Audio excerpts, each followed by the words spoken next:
सिर्फ पेशेंट को लिटा के रखना है। अगर पल्सेज आ रही है तो इस रिकवरी पोजीशन में, इसको रिकवरी पोजीशन कहते हैं। इसमें एक हाथ सर के नीचे और उल्टा जो घुटना है वो फर्श पे लगा दिया जाता है तिरछा करके। इसमें पल्सेज आनी चाहिए, अगर पल्सेज नहीं आ रही है तो पेशेंट का सीपीआर किया जाता है। ऐसे ही अगर चोकिंग शुरू हो जाए किसी को, अचानक कोई किसी भी वजह से जो सांस की नली है उसमें कुछ भी अटक जाए और वो सांस ना ले पाए, तो पहला सिम्टम उस पेशेंट को आता है कि वो बोल नहीं पाता, वो मुंह खोल के सिर्फ सांस जोर से खींच रहा होता है, बोलना चाहता है। ऐसे केसेस में हम 5 बार पीठ के पीछे एक थ्रस्ट देते हैं, उससे वो जो फॉरेन बॉडी या जो ऑब्स्ट्रक्शन कॉज करने वाला ऑब्जेक्ट है वो बाहर स्पिट आउट हो जाता है।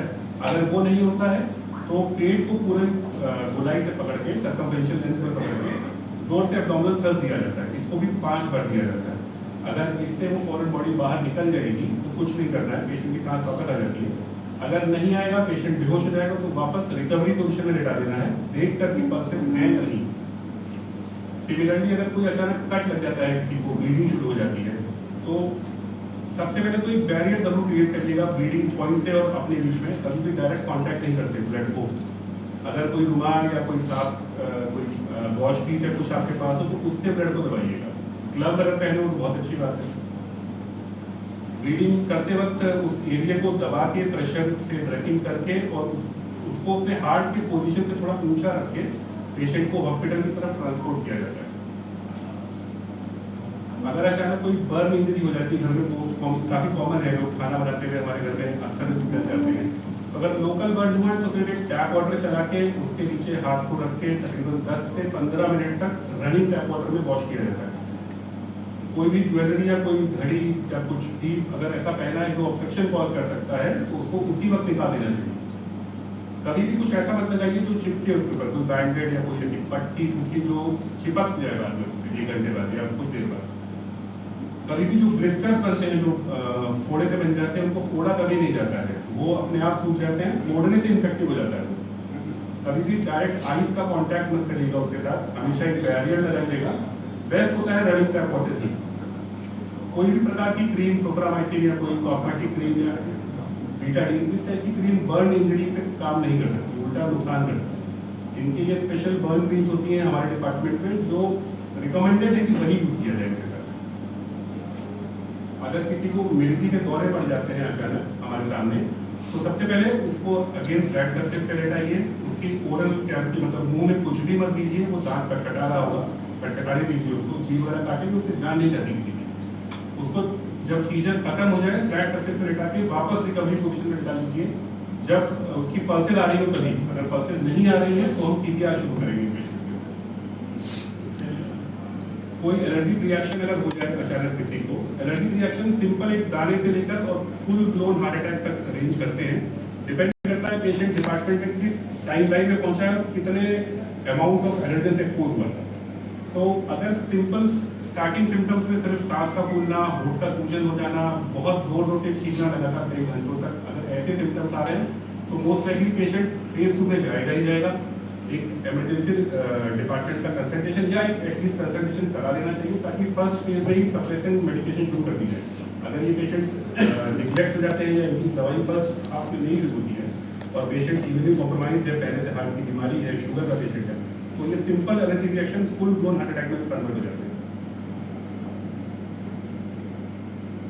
अगर किसी को इलेक्ट्रिक शॉक लग जाएगा किसी भी वजह से, तो सबसे पहले तो जो सोर्स ऑफ पावर है उससे उस इंडिविजुअल को अलग करेंगे, डिटैच करेंगे। सोर्स ऑफ पावर को ऑफ करेंगे। जो एरिया है सराउंडिंग में उस पेशेंट के और सोर्स पावर की, वो ड्राई होना चाहिए, गीला नहीं होना चाहिए। अगेन उस पेशेंट को फ्लैट सरफेस पे लेटाएंगे। फ्लैट सरफेस पे लेटाने के बाद आप पूरी बॉडी को साफ करेंगे, गीला नहीं रखेंगे और दोबारा पल्स चेक करेंगे। अगर पल्सेशन आ रही हैं तो वापस रिकवरी पोजीशन में लेटा देंगे। अगर रिकवरी पल्सेस नहीं आ रही तो पेशेंट का सीपीआर शुरू करेंगे। अब किसी को सीपीआर करने के लिए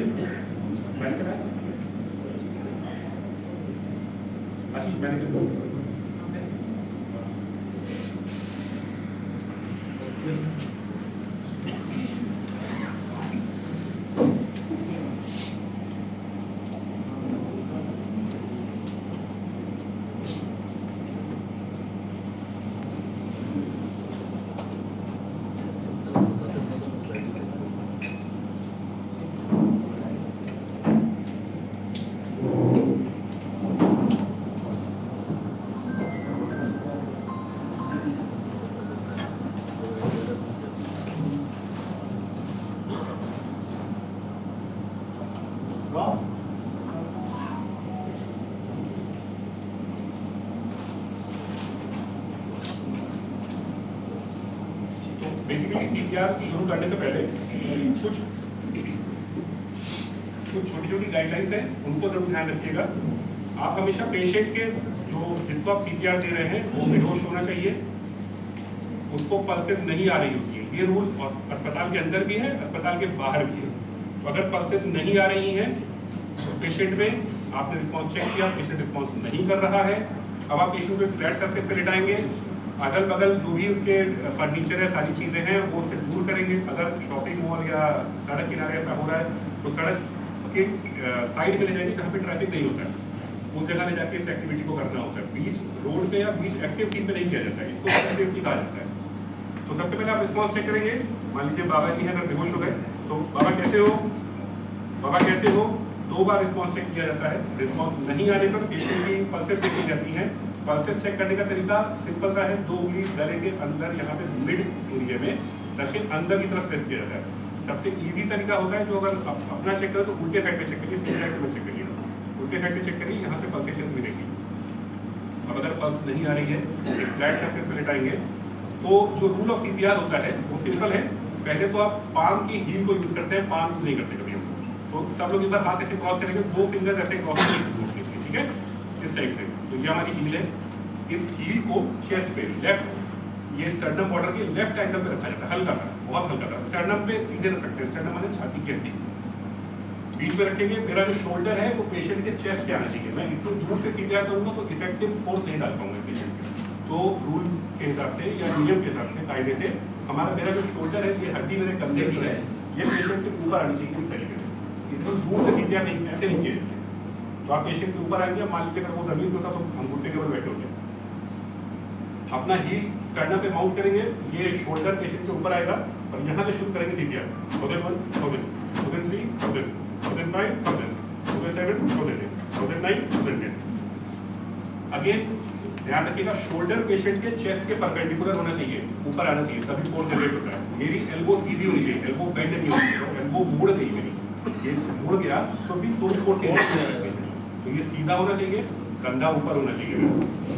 आप हर बार काउंट करते हैं 30 तक, 30 नंबर, 30 याद रखिएगा। अडल्ट में गाइडलाइन कहती है 30 बार कंप्रेशन देना है एक साइकिल में और 2 बार ब्रेथ देना है।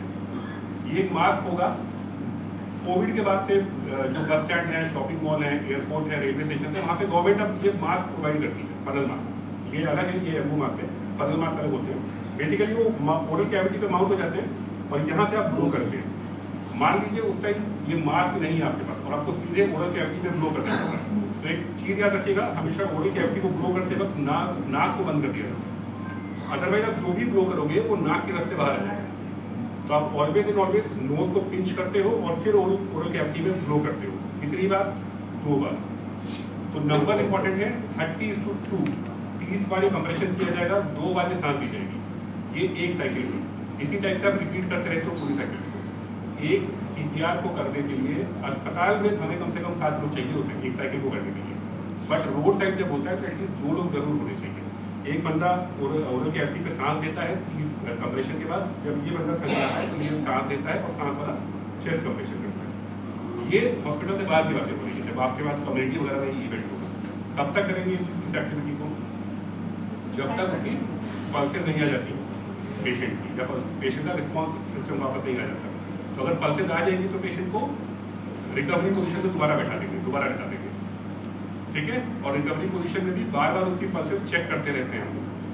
तो अगर उसकी पल्सेस आ गई तो कुछ नहीं करिएगा, रिकवरी पोजीशन लेटाइएगा, मेडिकल हेल्प आने का वेट करिएगा, अदरवाइज तब तक सीपीआर करते रहिएगा। एक बात याद रखिएगा, और 1 मिनट में मिनिमम गाइडलाइन के हिसाब से 100 कंप्रेशन देने होते हैं चेस्ट के, मैक्सिमम 120। 100 और 120 का रेंज चलता है सीपीआर के अंदर।